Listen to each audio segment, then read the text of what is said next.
If one country could be the microcosm of everything that went wrong in the years before the meltdown, Iceland is it. It is a place of staggering natural beauty. From its geysers, to its waterfalls, to its famous Blue Lagoon, it is a magnet for tourists. One thing Iceland was never known for was banking and high finance, at least until a few years ago. Iceland was transformed through the ideas of one man, longtime Prime Minister David Oddsson. He decided to shake Iceland out of its social democratic past and remake the country according to his free market principles. He surrounded himself with like-minded admirers. David Oddsson is somebody who fulfills the two criteria that Machiavelli puts up about political leaders. He is cunning as a fox and he is courageous as a lion. David Oddsson wanted to privatize almost everything touched by government. Iceland's #1 resource industry has always been fishing. Oddsson parceled up the country's fishing grounds and passed them off to big ship owners. On Egil Helgason's popular political TV show, the reaction was disbelief. For many people this would sound as, it's almost surreal. You take the fishing grounds, the fish that swims in the sea, and you give it to a bunch of people who own ships for good. This is the main resource of our country. This was the beginning of what came later. In 2003, Oddsson made his most controversial privatization. Some of the biggest banks in the country were auctioned off in suspicious circumstances. Coincidentally, they ended up in the hands of some of David Oddson's closest friends.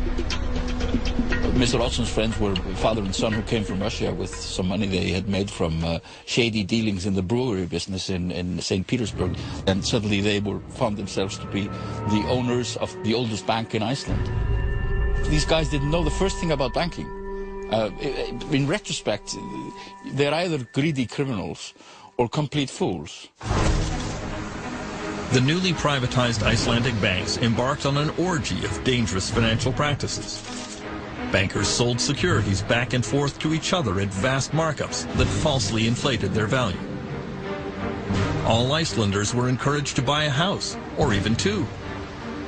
The central bank lowered interest rates, flooding the country with easy credit. As in the United States, this triggered an unprecedented real estate boom. Icelanders living and working abroad came home to take advantage of the wild market. I lived in the UK till 2003, 2004. Then I came home. I bought a flat for 9 million kroner here downtown, almost close to where we are now. 1.5 years later, I sell it for almost 15 million kroner. I'm like, hey, what's going on? I've done nothing to this flat. And here we are, 6 million kroner in my pocket, just for keeping it for 1.5 years. And of course, when you're benefiting from it, you're sort of, okay, well, this is great. There's a saying now, if something is extravagant, oh, this is so 2007, you can't be serious. 2007 is having Elton John in your 50th birthday party, as one of the business tycoons did. People just went too far. People took one loan too many. People bought one car too many. During the meltdown, the worst international dispute over money came between Britain and Iceland.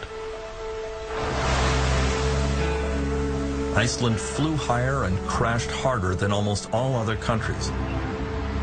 In the boom years, Iceland had privatized its banks. The new owners embarked on a binge of questionable financial practices. Many Icelanders thought they had developed a world-beating new banking model. The global financial collapse would prove them wrong. Egil Helgason is Iceland's most popular political broadcaster. Suddenly, a small country with no history of banking, no history of stock markets, thought that they knew best. Even it's on record from the Icelandic Chamber of Commerce saying, of course, the Scandinavian countries cannot teach Iceland anything because we are cleverer than them. In the years leading up to the crisis, Icelandic banks opened operations in London and launched major ad campaigns to convince British citizens to deposit their money in high-interest Icelandic accounts. Credit cards, club cards, discount cards, frequent flyer cards, ridiculous. The actor John Cleese became a pitchman for the Kaupthing Bank. So all you Icelanders have got this figured out. iSave, right. iSave was an internet deposit scheme run by Landesbank. Because iSave's an online savings bank, completely dummy-proof. Not quite. In October 2008, Iceland's banks quickly collapsed and had to be taken over by the government. Prime Minister Geir Haarde went on national television to announce that the country was facing bankruptcy and ruin. Svo hætta raunveruleg, góðir landsmenn, að íslenska þjóðarbúið myndi ef allt færi á versta veg, sogast með bönkunum inn í brimrótið og afleiðingin yrði þjóðar gjaldþrot. Guð blessi Ísland. The UK government immediately demanded that Iceland guarantee British deposits in Icelandic bank accounts. Already facing bankruptcy, Iceland refused. British Prime Minister Gordon Brown was furious. What happened in Iceland is completely unacceptable. I've been in touch with the Icelandic Prime Minister. I've said that this is effectively illegal action that they've taken. We are freezing the assets of Icelandic companies in the United Kingdom. Britain invoked its draconian anti-terrorism legislation and placed Iceland and Landesbank on its official list of proscribed organizations. Icelanders couldn't believe it. You have the Al-Qaeda, you have the Taliban, you have North Korea, and you have the Landsbanki of Iceland, the Financial Ministry of Iceland, and the Central Bank of Iceland. So when you're on this list, you have no chance. So whatever credibility there's left, it's gone. Icelanders were very upset that Gordon Brown had categorized them as terrorists. Well, we basically think he's a bastard. We consider Britain a friendly country. The problem we got was that we understood the then Icelandic government to be saying to us that the creditors outside Iceland weren't going to get anything, and we just couldn't sit back and allow that to happen. I think the application of legislation that was intended to deal with terrorists against a friendly country, an old ally, NATO ally, was absurd. This would never have been done had they been dealing with a more powerful country than Iceland. I think there was nothing about bullying Iceland. I mean, Iceland had allowed these banks to develop and to ruin themselves and ruin the country. Things are clearly tough for our US and our global viewers, but look on the bright side, you could be in Iceland. Et en Islande, une nouvelle banque a été placée sous tutelle de l'État aujourd'hui. C'est la troisième. Iceland, the financial system there teetered on the brink of collapse today. The scale of the crisis, the government's taken out these 4-page ads reminding people to remember their loved ones, to think of their children. This is also sort of the end of an illusion that has sort of collapsed, because for a while everybody thought that they would be living in a famously rich society where everybody was moving around money, and we have to sort of reinvent ourselves as a nation. Iceland was a microcosm of everything that went wrong during the global financial crisis.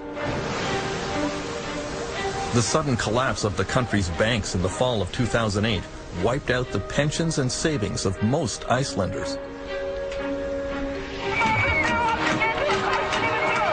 Every citizen was now saddled with a debt estimated at $350,000 per person. Icelanders were furious at the greed of bankers and government cronyism that contributed to the meltdown. In early 2009, some took to the streets to express their dissatisfaction.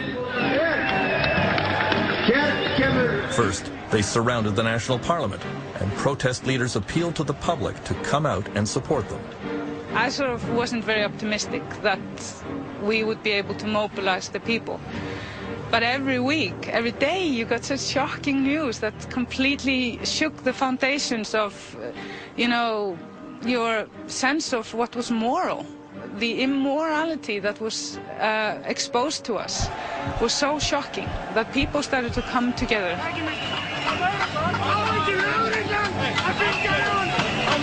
The Reykjavik police moved into position to protect the parliament.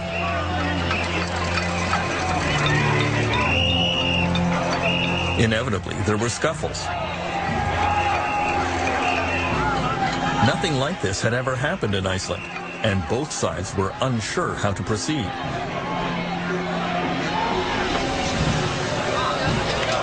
On January 21st, the anger focused on Icelandic Prime Minister Geir Haarde. His car was surrounded and pelted with eggs and garbage. He was shaken by the incident, especially because it came shortly after a difficult visit to his doctor. When people were attacking my car, I had gotten the diagnosis the night before that I had cancer.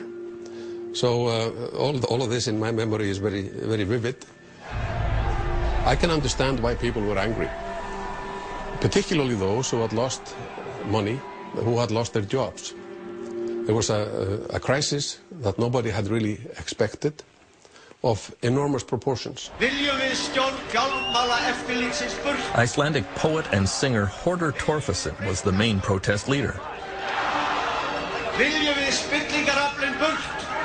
I said to the people, we are all angry, but use your anger as a positive force. Don't destroy, don't use violence, don't attack people, don't go to the homes of the politicians, because that's private.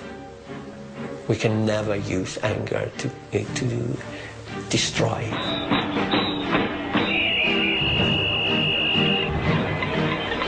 Torfason asked the crowd to go home and get their pots and pans, then come down and serenade the politicians in the parliament. Við þurfum ekki að nota alla þessa peninga.